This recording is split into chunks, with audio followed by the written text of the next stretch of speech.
За сайн байцгаана. E+ төвийн сургалтын төвийн физикийн багш байна. За бодлогыг бас ерөнхий тохиолдол бодож хариу дээр анализ хийх тал дээр дахиад нэг бодлого оруулъя. За линзийн бодлого авъя. Цоглуулгач линзийн тухай бодлого байна тийм. Фокусын зайн F гэдэг өгсөн. Цоглуулгач линз гэж тийм. За линзнээс А зайд байгаа би энэ дүрс хаана үүсэх вэ гэсэн юм бодлого. За энэ бол хамгийн энгийн бодлого шүү дээ автыг. Энэ бодлогыг та хэд бол маш хурдан бодож чадах бах. А гэхдээ одоо болохоор бодлогын хариу дээр эхний яаж анализ хийх тухай ярих гэж байна. За нэмэлт линзийн томьёо бичиж нэг бахан А, нэг бахан Б тэнцүү, нэг бахан F тийм.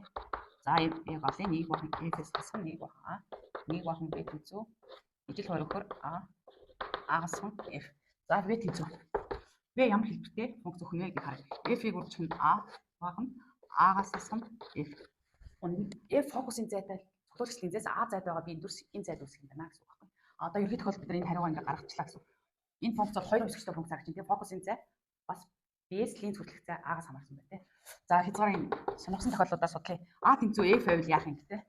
А F хоёр хоорондоо тэнцүү байгаа тохиолдлыг шинжилж үзье. Энэ үед B тэнцүү F-ийг үржих нь А энэ нойлч.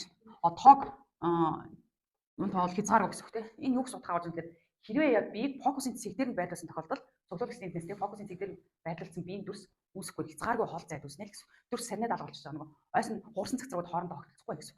За хоёрдугаар тохиолдол. А тэгвэл F-с их байх тохиолдолд ямар дүрс өгөх вэ? B функц маань юу гэж харах юм бэ тийм.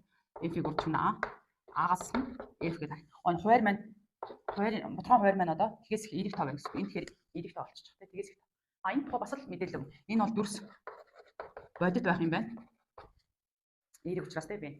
Дахиад А F-с бага байвал яах вэ? Саяныхны эсрэг тохиолдол тийм. Энэ F А тэнцүү А-гаас F гэхэд хуваар маань тгээс бага юу? B өөрөө тгээс бага сөрөг тоохох. Энэ бол юу тухай яг дүрс хуурмаг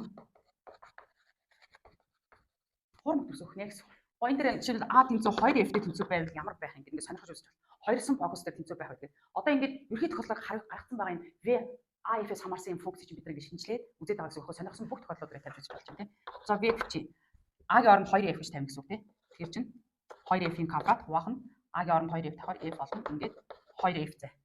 Ямар зайд байна яг тийм зайд үүсэж байгааг харж болж байна. Тэгвэл чинь ингээд өөрөө сонирхсан ямар зай нь холтод ямар байна, ойртоход ямар байна гэдэг энэ функцийн хамаарлал бүргэд нь хараад авах боломжтой. Ингэж бодлого шинжилж болох юм бол энэ бодлого илүү ойлгомжтой байх болно. Баярлалаа.